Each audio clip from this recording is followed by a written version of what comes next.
Les doy la bienvenida a este nuevo encuentro de reflexión y de formación. En este día vamos a intentar acercarnos a la persona de Jesucristo, tomando como herramienta algunos elementos de la cristología. Pero justamente antes de empezar, quisiera hacer una justa y necesaria aclaración.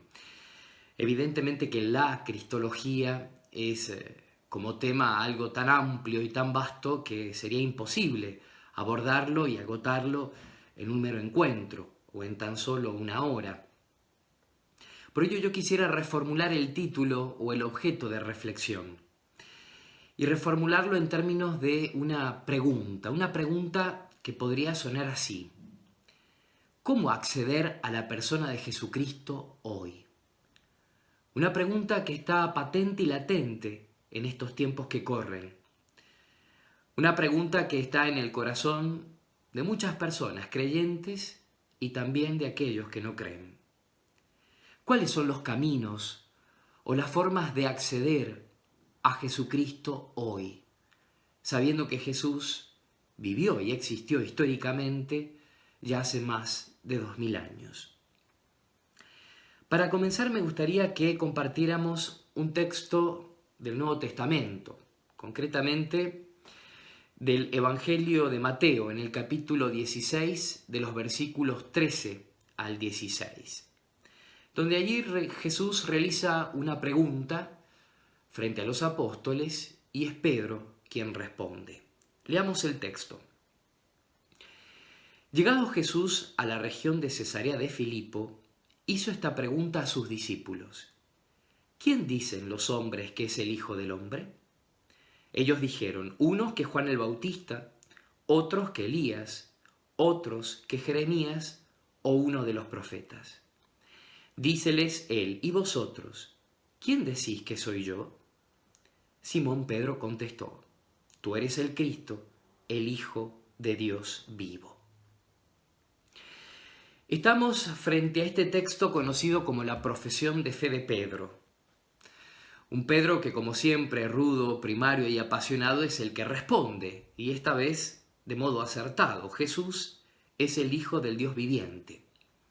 Pero esta pregunta que Jesús realizó a los apóstoles, cual eco interminable, resuena a lo largo y a lo ancho de la historia, y resuena también en el corazón de todos los hombres.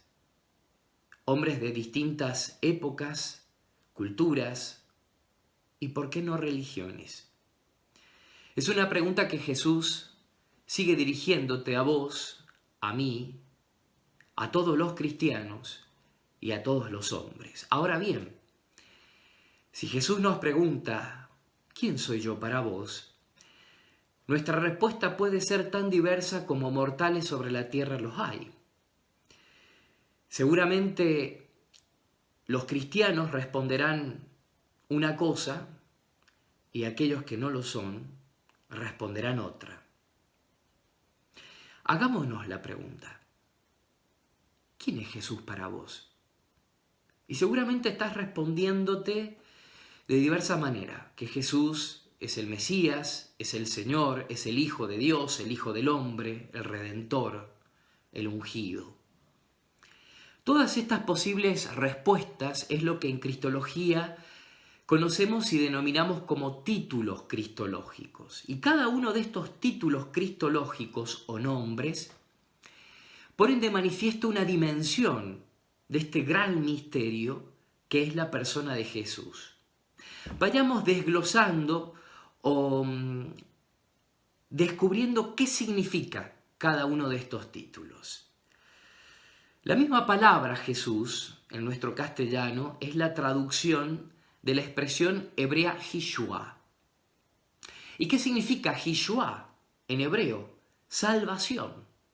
Es decir, que Yeshua, Jesús, pone de manifiesto tanto la identidad como la vocación de Jesús, su ser y su hacer. Ambos en Jesús se identifican. Jesús, cada vez que lo invocamos, estamos invocando la salvación. Podemos pensar en otro título cristológico, otra posible respuesta ante la pregunta de Jesús. Cristo. Jesús es el Cristo. Cristo es la traducción al castellano de una expresión o vocablo griego que es Christos. Y Christos es la traducción del hebreo que es y significa ungido o consagrado, es decir, Mesías. En el Antiguo Testamento, ¿quiénes eran ungidos o consagrados con aceite? Aquellos que recibían de Dios una determinada y concreta vocación. Así, por ejemplo, los reyes, los sacerdotes, de un modo especial los profetas. Pero Jesús no es ungido con aceite. Fue ungido con la efusión del Espíritu Santo. Pensemos y recordemos el acontecimiento del bautismo de Jesús en las aguas del Jordán en manos de Juan el Bautista. Pero si fue ungido y consagrado por el Espíritu, ¿quién lo ungió? El Padre, Dios. De ahí que la expresión Cristo pone de manifiesto que en Jesús se ha concentrado, condensado y realizado cabalmente esta triple vocación, función o misión. Cristo es sacerdote, profeta y rey. Pensemos en otro título cristológico, el de Hijo de Dios. Hijo de Dios eran también nombrados o designados en el Antiguo Testamento a los reyes, por ejemplo, o también al pueblo de Israel, el pueblo de la elección, o a los ángeles. Sin embargo, cuando designamos a Jesús como Hijo de Dios, ¿qué significa? Se pone de manifiesto el vínculo o la relación que entre Jesús, el Hijo, el Logos, existió eternamente con el Padre. Una relación que existe antes de todos los tiempos, antes de la historia, antes de la creación misma. Esa relación es una relación definida por la generación. Es el Padre que, con alegría y júbilo, genera eternamente a su único Hijo, que es Jesús y que es Dios. Un último título cristológico o posible respuesta que nosotros podemos dar frente a la pregunta de Jesús, ¿qué dice la gente de mí? ¿Qué dices tú de mí? Es el de Señor. Jesús es el Señor. Y Señor es la traducción al castellano de una expresión griega, Kyrios. Y a su vez Kyrios es la traducción al griego de una expresión hebrea, Yahvé. Yahvé era el nombre con el cual los judíos evocaban al innombrable, a ese nombre misterioso, inefable, inalcanzable y trascendente que era el mismo Dios. De ahí que para nosotros los cristianos, cada vez que evocamos a Jesús como Señor, ¿qué estamos diciendo?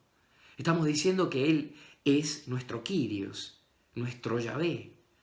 Es el típico nombre que se le adjudica a la divinidad. Por tanto, el Señor Jesús es Dios.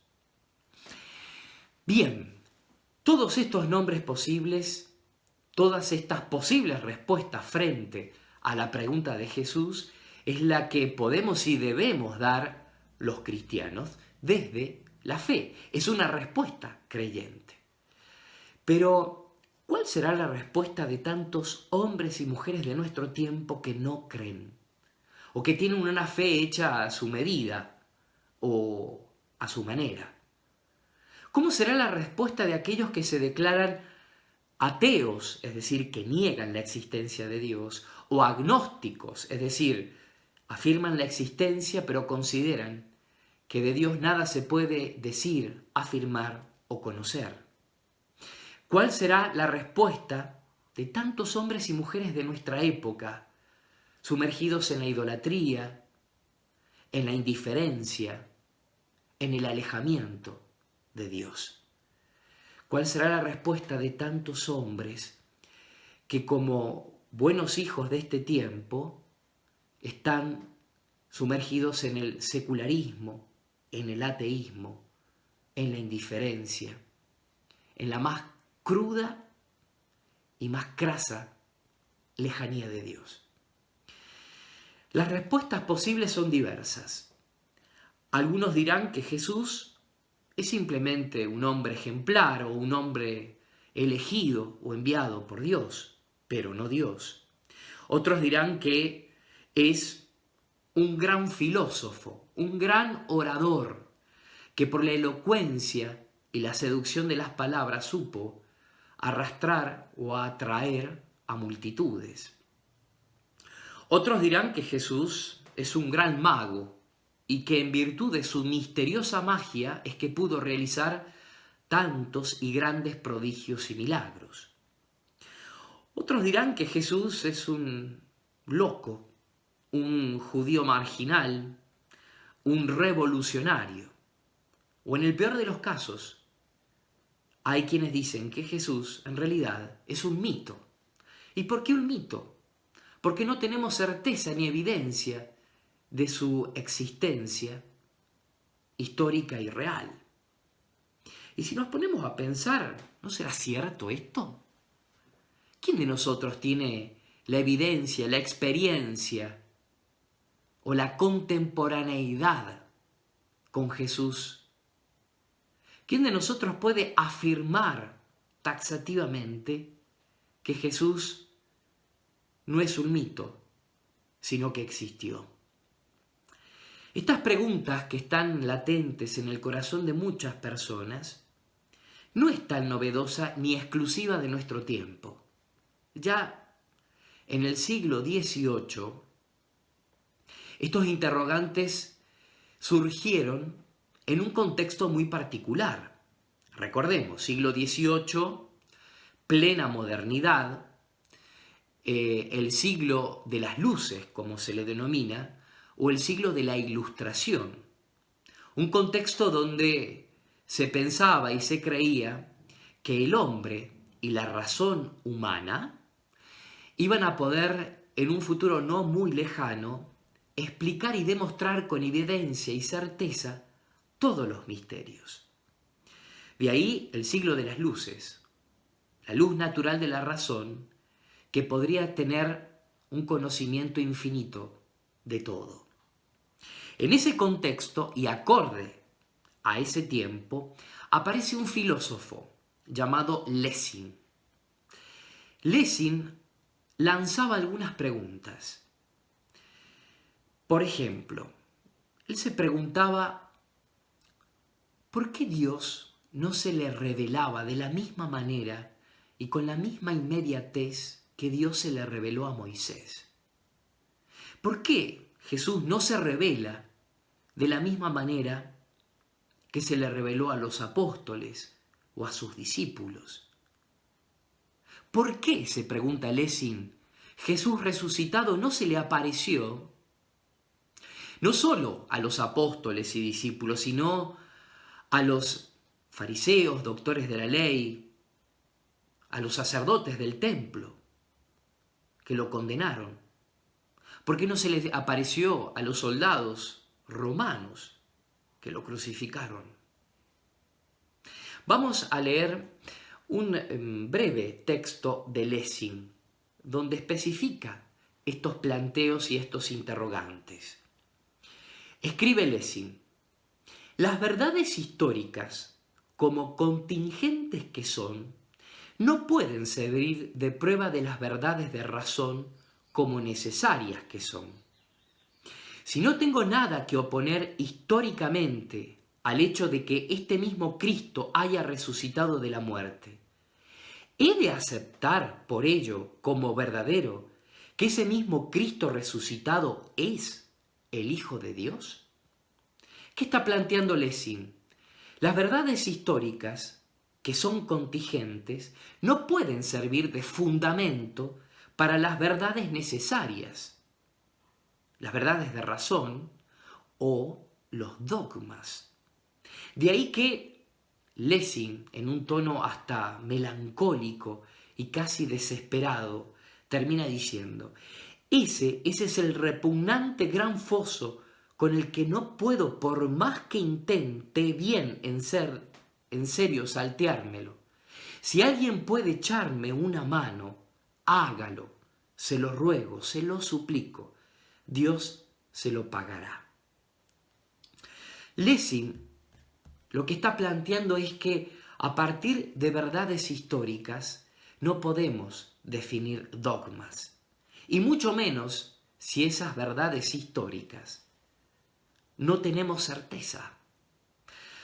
Lo que Lessing pretende, reclama y exige son evidencias. Él quiere un Jesús contemporáneo. Él no quiere relatos sobre Jesús, quiere evidencias. No quiere testimonio, quiere certezas. No quiere noticias, quiere la inmediatez de un Jesús que quiere experimentar y que quiere tenerlo de un modo evidente, patente y directo. Esta es la pregunta que yo quiero plantearles. Con 2000 años de distanciamiento y diferencia entre el Jesús histórico y entre el hombre de hoy, ¿cómo podemos acceder a Jesús? ¿Cómo puedo tener certeza, evidencia y experiencia de Jesús? ¿Dónde y cómo lo encuentro y lo puedo conocer hoy? ¿O cómo pueden conocerle aquellos que hoy no conocen? ¿Hay algún camino, alguna vía, algún acceso para hacer contemporáneo y asequible a Jesús? Y yo estimo que la respuesta a esta pregunta es un sí. Sí hay caminos, y diversos caminos. Hay un camino que solo puede ser transitado mediante la fe, pero también hay otros caminos posibles, transitados únicamente desde nuestra humanidad, desde una humanidad verdaderamente vivida o correcta. Pero vayamos al primer camino. ¿Cuáles son los caminos que desde la fe podemos acceder y hacer contemporáneo a Jesús? Estos caminos son variados. El camino de las Sagradas Escrituras, el camino del testimonio de los concilios o el camino de la tradición. Desglosemos cada uno de estos caminos. Vayamos a las Sagradas Escrituras. Todas las Sagradas Escrituras, desde el Génesis hasta el Apocalipsis, nos hablan de Jesús. Sin embargo, en el Nuevo Testamento y particularmente en los 4 evangelios, el protagonista es el Señor, es Jesús. Sin embargo, tenemos 4 evangelios, 4 testimonios distintos. Por un lado, los sinópticos, Marcos, Mateo, Lucas, y por otro lado, el Evangelio de Juan. Pero atendamos, por ejemplo, a Marcos y Mateo. Marcos y Mateo escriben su Evangelio teniendo como destinatarios a los judíos.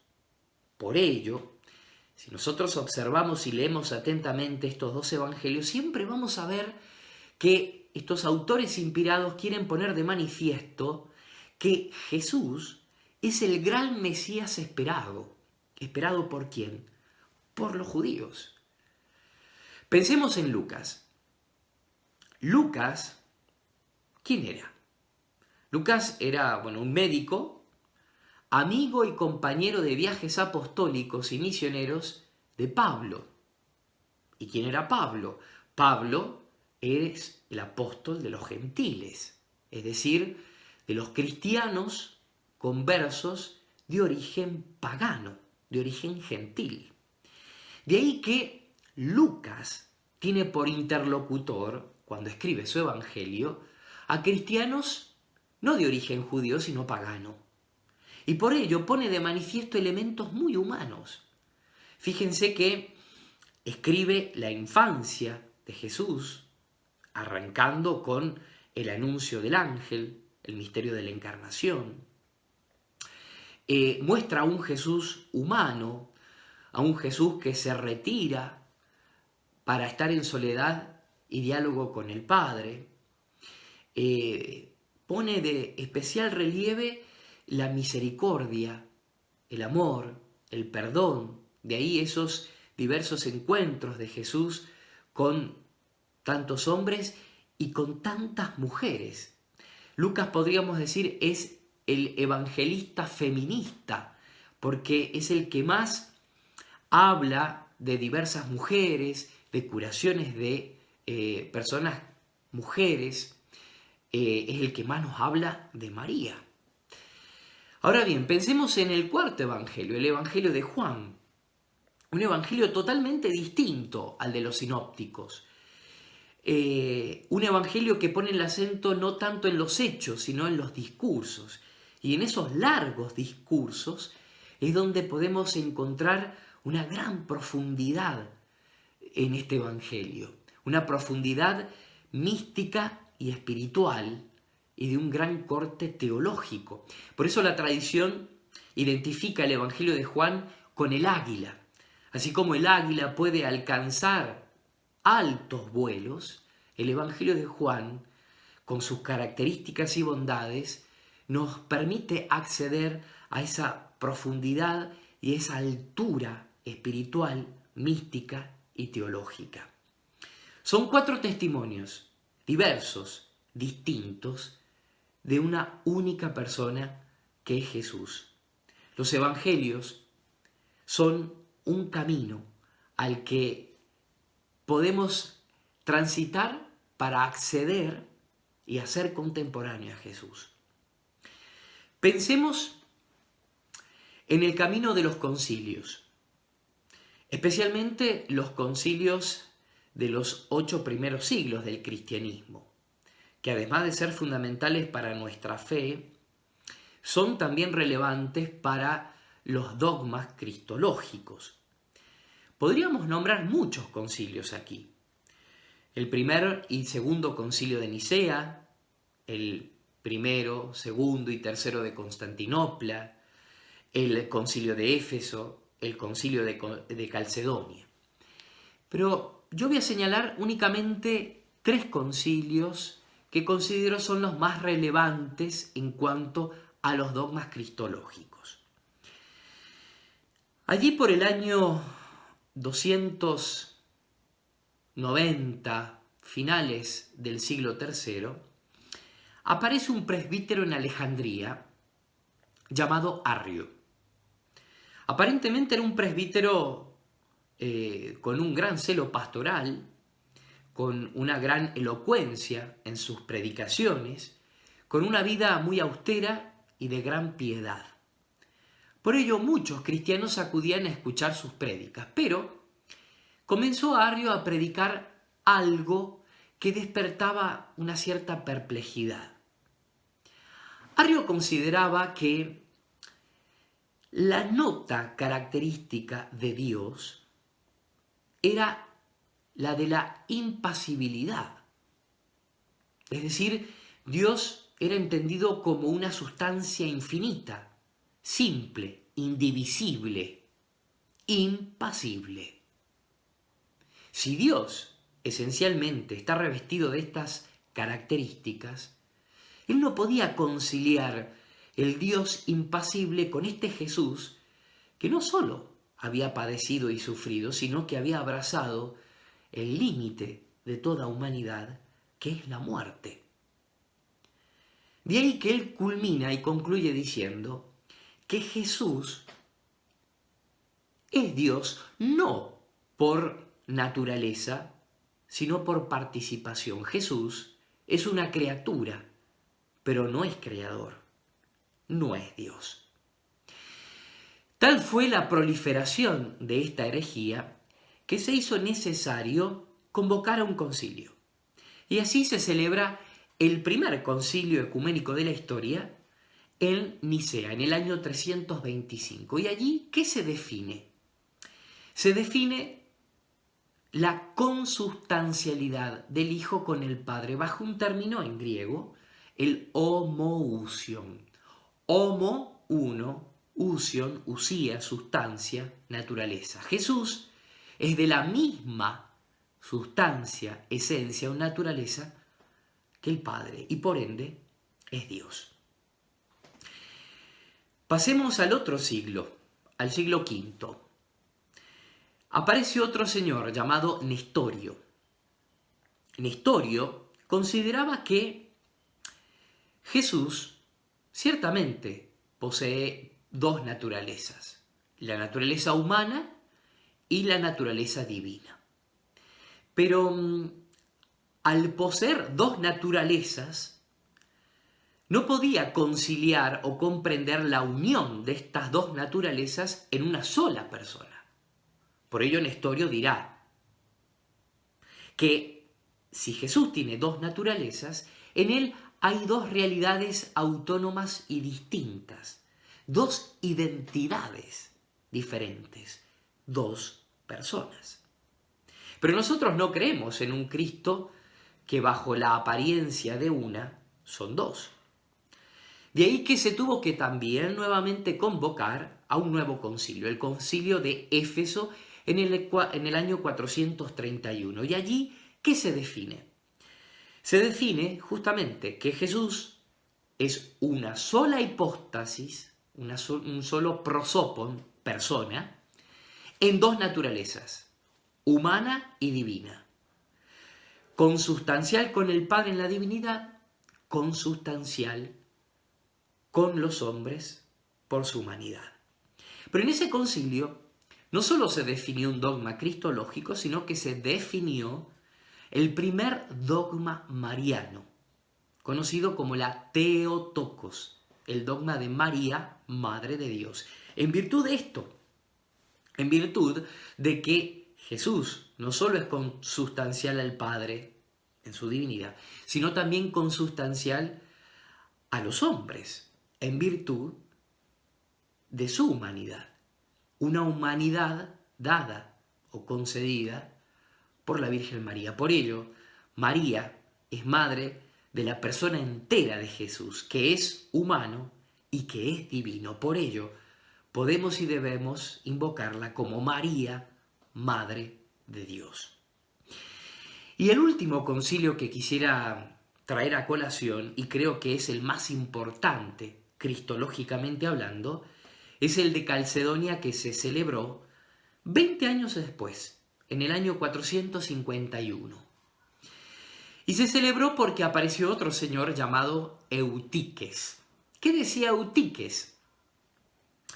Eutiques no niega la existencia de dos naturalezas en Jesús, pero él intenta explicar la unión de estas dos naturalezas en una sola persona. Y él apela a una analogía, a una comparación. Él dice que la unión de las dos naturalezas en una sola persona, llamada Jesús, se da de la misma manera que se une una gota de agua en el mar.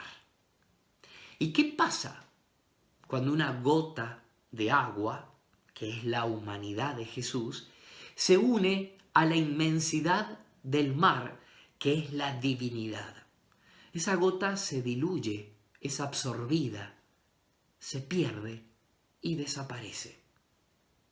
Entonces Eutiques dirá que cuando la humanidad de Jesús ha sido asumida por la naturaleza divina, esa humanidad ha sido absorbida, diluida y desaparecida.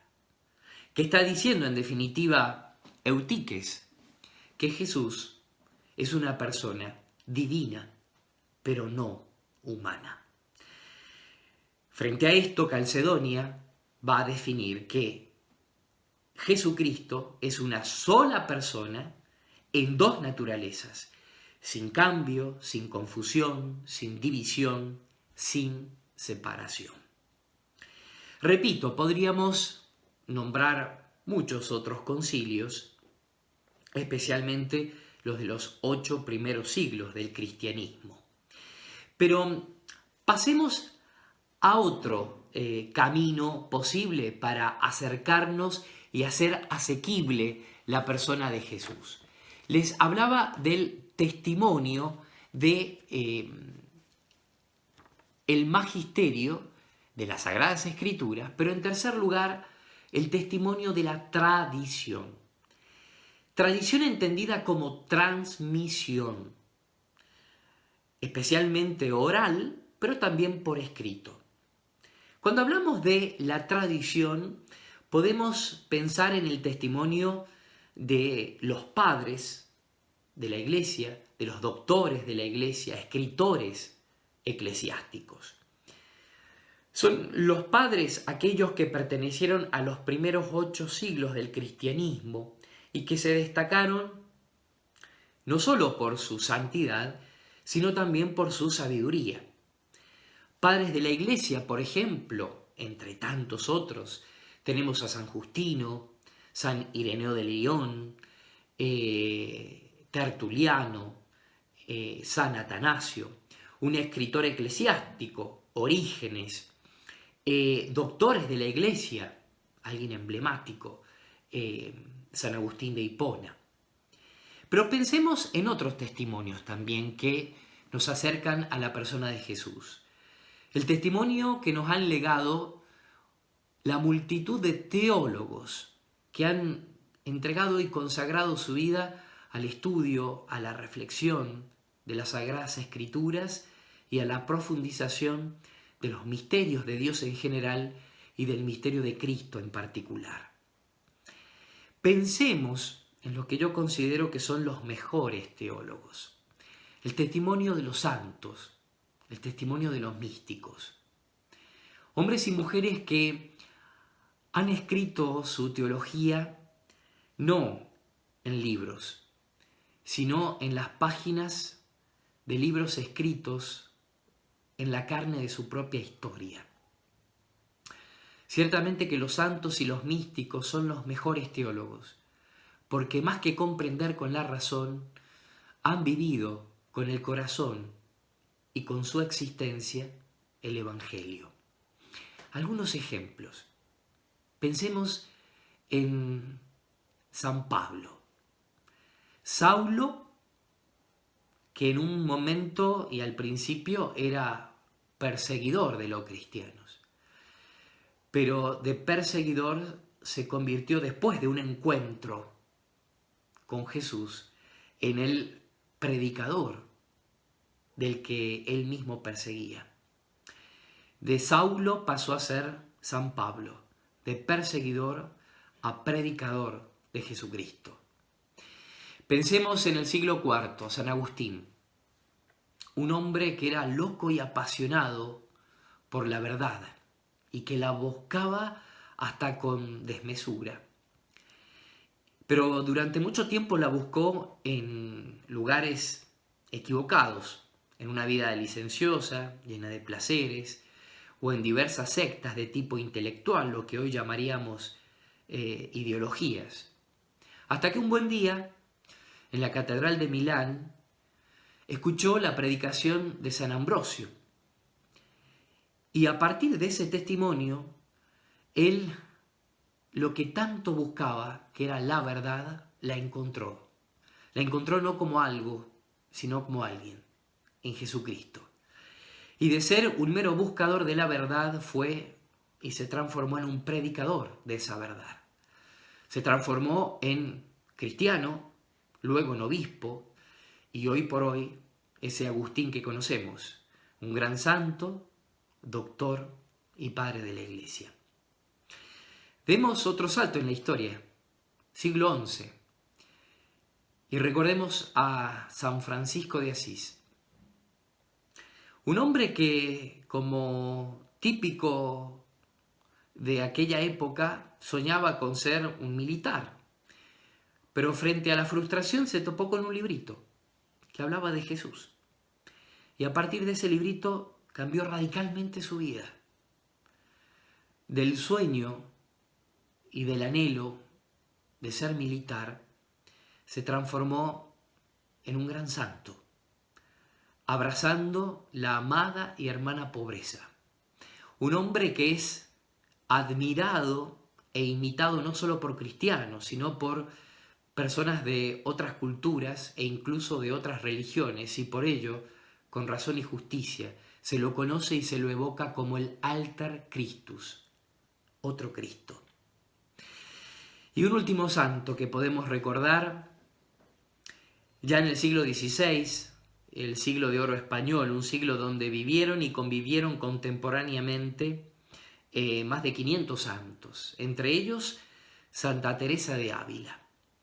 Una mujer que desde muy temprana edad se consagró como monja carmelita, pero durante 20 años vivió la mediocridad de una monja, hasta que tuvo un encuentro, una experiencia con Jesús.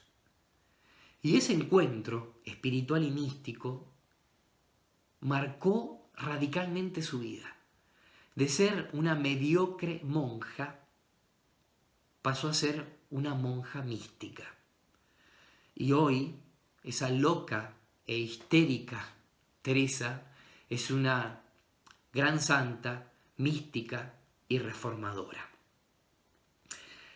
Evidentemente que el testimonio de los santos, los mejores teólogos de la historia, son los que a partir de un encuentro real, experiencial y contemporáneo con Jesús, han escrito en las páginas de su vida la mejor teología y los que más han hecho contemporáneo a Jesús.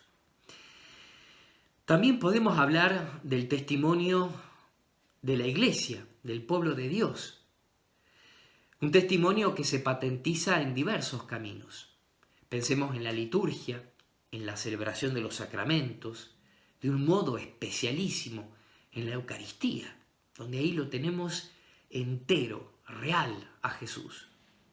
Pero también podemos pensar en la piedad popular o en las diversas manifestaciones de fe del pueblo de Dios que es la Iglesia.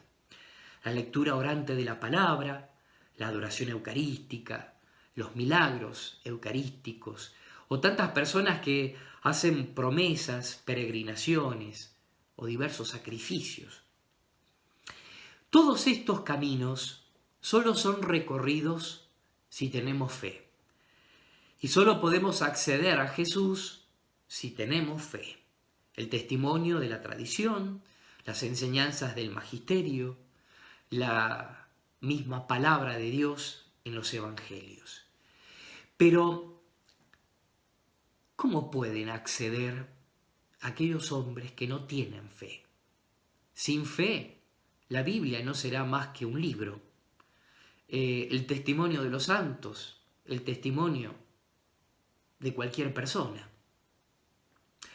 Entonces, ¿cómo pueden acceder aquellos que sin fe quizás buscan a Dios? Yo creo que hay caminos y hay experiencias humanas que inevitablemente nos remiten a un ser superior. ¿Qué hombre no busca el verdadero sentido de su existencia? ¿Qué hombre no quiere superarse? ¿No quiere ser feliz? ¿Qué hombre no busca la autoperfección o autotrascendencia? ¿Quién no tiene anhelos, sueños o ideales? ¿Quién no busca la justicia, la paz, la igualdad, la equidad?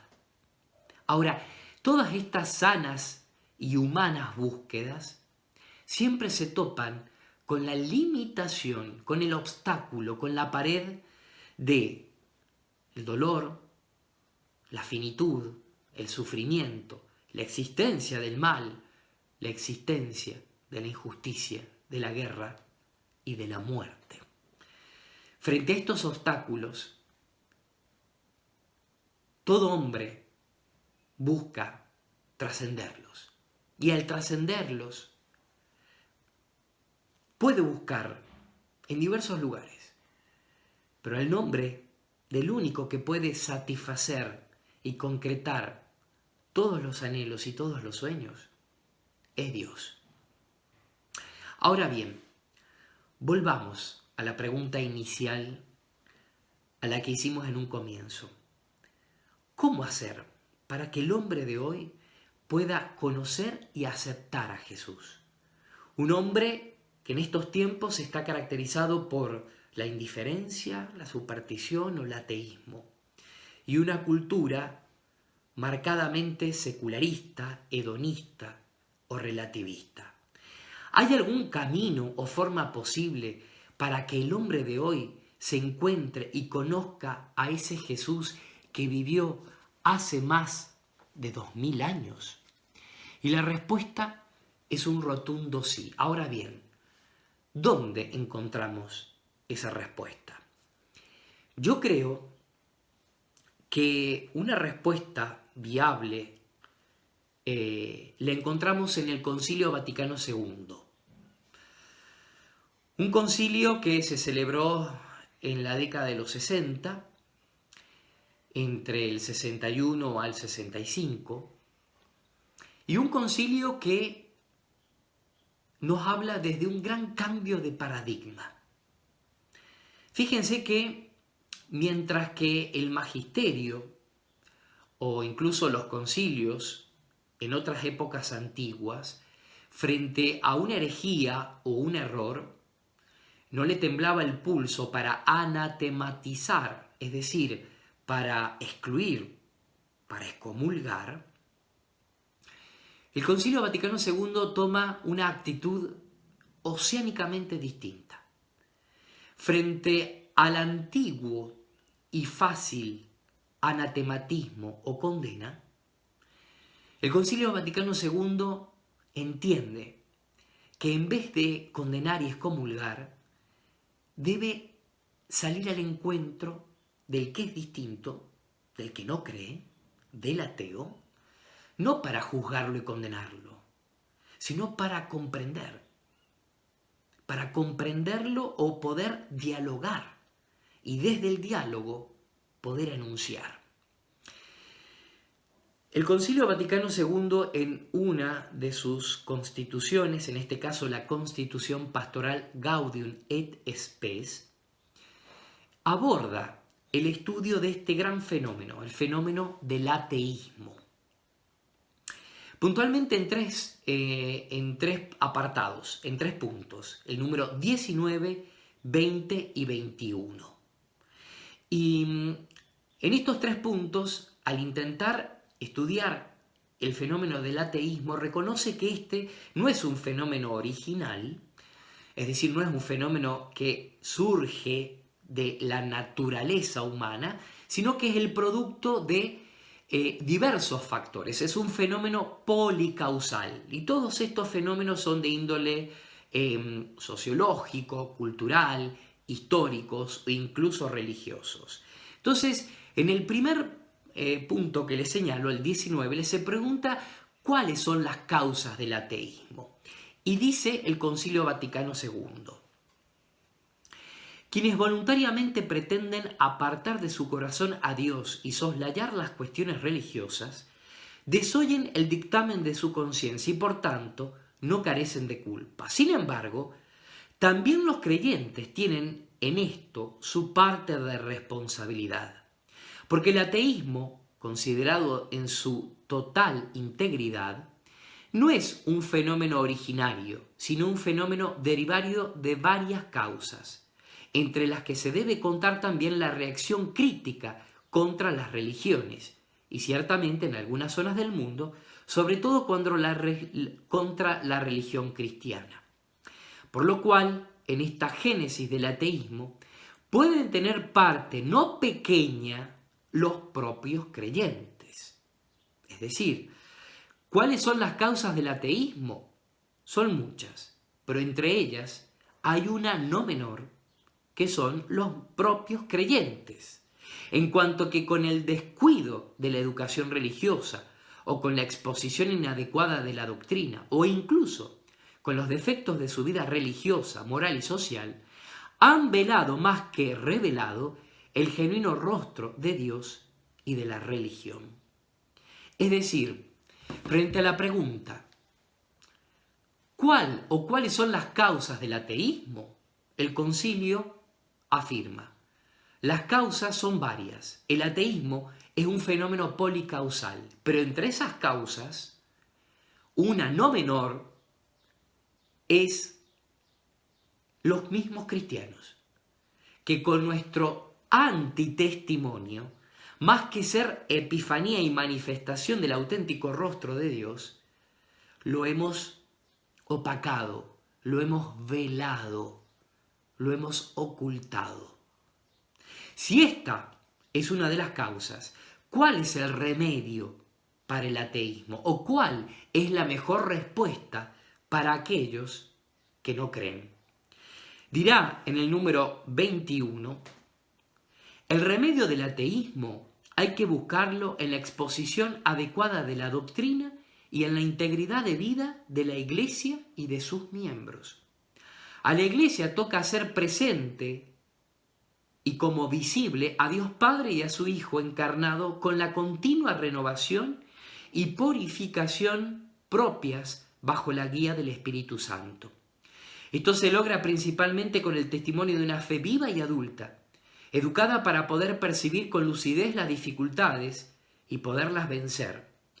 Numerosos mártires dieron y dan preclaro testimonio de esta fe, la cual debe manifestar su fecundidad, imbuyendo toda la vida, incluso la profana, de los creyentes, e impulsándolos a la justicia y al amor, sobre todo respecto del necesitado. Mucho contribuye finalmente a esta afirmación de la presencia de Dios el amor fraterno de los fieles que con espíritu unánime colaboran en la fe del Evangelio y se alzan como signo de unidad. Por tanto, el remedio, en pocas palabras, a el fenómeno del ateísmo es nuestro testimonio. Nuestro testimonio es la única forma de hacer patente, evidente y contemporáneo a Jesús. Es la única forma que aquellos que no creen pueden tener evidencias, certezas y cercanía, que es lo que Lessing tanto reclamaba en el siglo XVIII y lo que tanto reclaman, piden, exigen y esperan de nosotros los que nos creen, aquellos que nos critican, aquellos que nos persiguen, aquellos que hoy más que nunca, desde la vereda de enfrente, nos observan. Entonces, frente a la pregunta, ¿cómo podemos hacer asequible, contemporáneo, evidente y cercana la persona de Jesús para el hombre de hoy? Sos vos mismo, con tu testimonio. Vos sos el rostro visible y humano del rostro invisible y divino de Dios. Vos sos, con tu testimonio, la única prueba y la mayor certeza de que Jesús aún está vivo. Por ello el testimonio es tan importante, un testimonio radical, veraz, coherente, humilde, porque ninguno de nosotros es perfecto. Todos nos equivocamos, todos pecamos, yo el primero. Pero si nos hemos encontrado realmente con Jesús e intentamos con nuestra pequeñez, pero especialmente dejando que Dios obre con su gracia, vivir nuestra vocación cristiana, nuestro testimonio va a ser la oportunidad para manifestar, para contagiar, para irradiar y desbordar a Jesús. Y es eso lo que los que no creen están buscando y esperando. Ahora bien, para terminar quisiera dar un paso más, un último. Si el camino para ser contemporáneo a Jesús en estos tiempos que corren es nuestro testimonio, ¿cómo debe ser nuestro testimonio? ¿O a qué debemos apuntar con habilidad, con creatividad? ¿Qué es lo que más tenemos que poner de relieve en ese testimonio? Cuando yo digo testimonio, no me refiero a que tenemos que salir a la defensiva de nuestra fe, en una mera actitud apologética. Justamente eso fue lo que no hizo el Concilio Vaticano II. No cayó en la fácil condena de una actitud apologética, sino que salió al encuentro para el diálogo, para la comprensión y desde allí anunciar. De la misma manera, yo creo que uno de nuestros desafíos es lo que, el Papa Francisco nos está señalando y tanto insiste, la cultura del encuentro. Una cultura del encuentro que solo puede ser forjada si cambiamos y convertimos esa antigua y caduca actitud defensiva en una humilde actitud de apertura, de diálogo, de salida, de encuentro. Pero en esa búsqueda de encuentro, para poder dar testimonio, aquellos que no creen están hartos de razones, de argumentos. Ellos buscan otra cosa. ¿Y qué es lo que buscan? Aquí me voy a valer de un teólogo contemporáneo, murió en el año 2003, un teólogo que su reflexión la hace a partir de un diálogo abierto con la posmodernidad. Y en un librito, que es este, El hombre, Adolphe Gégé, dice esto, lo leo. Hay en el hombre una dimensión afectiva o de pathos, pasión, sobre la que hoy se llama felizmente la atención. El hombre no es puro pensamiento, son logikon en griego, no es pura acción, son politikon. Pensemos, no es puro pensamiento, la modernidad, el siglo de las luces, la ilustración, o lo que decía Marx cuando habla de el son politikon. El hombre no es solamente acción, revolución. El hombre es mucho más que pensamiento y acción. Sigo leyendo. Es también sentimiento, es decir, son pathetikon. Es vida y por consiguiente también pasividad, afectividad, ser que bebe en fuentes vivas. La vida se siente y se prueba, se realiza como un pasos. No hay en nosotros únicamente claridades y tomas de posesión. O, como podría seguir escribiendo Gégé, no hay en el hombre únicamente evidencias, razones y certezas. El hombre contemporáneo, repito, está cansado de argumentos, de razones. El hombre contemporáneo y posmoderno conoce por el sentimiento, por la sensibilidad, por el afecto, por la subjetividad, algo que en la teología y en la tradición cristiana por siglos ha sido una mala palabra, porque la subjetividad era sinónimo de relatividad. Sin embargo, el hombre contemporáneo, el hombre posmoderno, se define no tanto por la razón, sino por el sentimiento. Y yo creo que este sentimiento, esta afectividad, esta dimensión de emociones, de subjetividad, es la mejor puerta de acceso para llegarle y tocar las fibras más hondas y profundas del hombre posmoderno e inclusive del hombre que no cree. Pensemos en ejemplos concretos. Cuando un padre quiere transmitirle a su hijo la fe, ese hijo va a crecer. Y cuando crezca, ¿qué es lo que más va a recordar de su padre? Va a recordar todas aquellas veces que el padre le insistió y quizás hasta le obligó a que rezara, a que fuera a misa. O más bien va a recordar a ese padre que cuando llegaba del club, llegaba de la escuela, sin palabras y sin silencio, ¿cómo lo encontraba a su padre?